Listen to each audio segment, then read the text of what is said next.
وَلَقَدْ يَسَّرْنَا الْقُرْآنَ لِلذِّكْرِ فَهَلْ مِن مُّدَّكِرٍ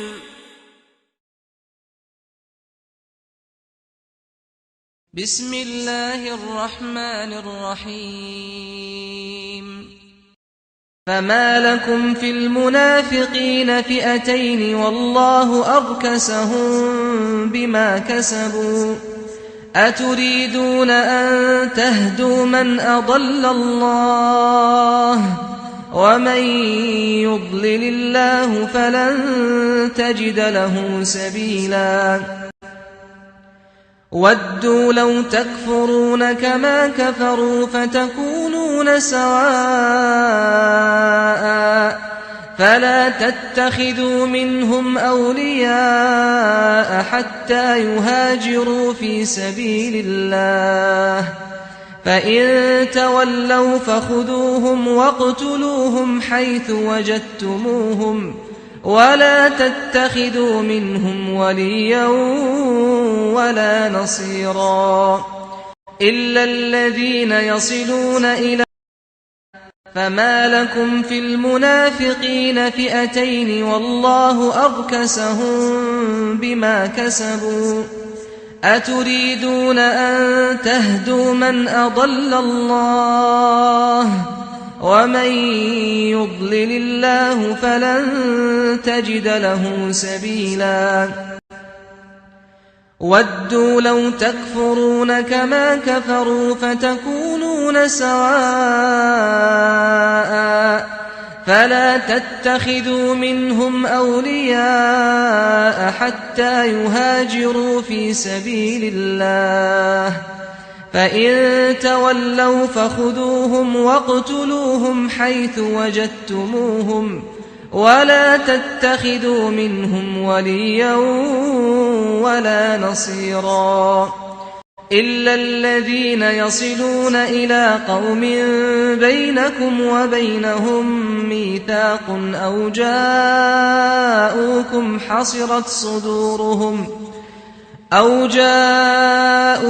حصرت صدورهم أن يقاتلوكم أو يقاتلوا قومهم ولو شاء الله لسلطهم عليكم فلقاتلوكم فإن اعتزلوكم فلم يقاتلوكم وألقوا إليكم السلم فما جعل الله لكم عليهم سبيلا ستجدون آخرين يريدون أن يأمنوكم ويأمنوا قومهم كلما ردوا إلى الفتنة أركسوا فيها فإن لم يعتزلوكم ويلقوا إليكم السلم ويكفوا أيديهم فخذوهم واقتلوهم حيث ثقفتموهم وأولئكم جعلنا لكم عليهم سلطانا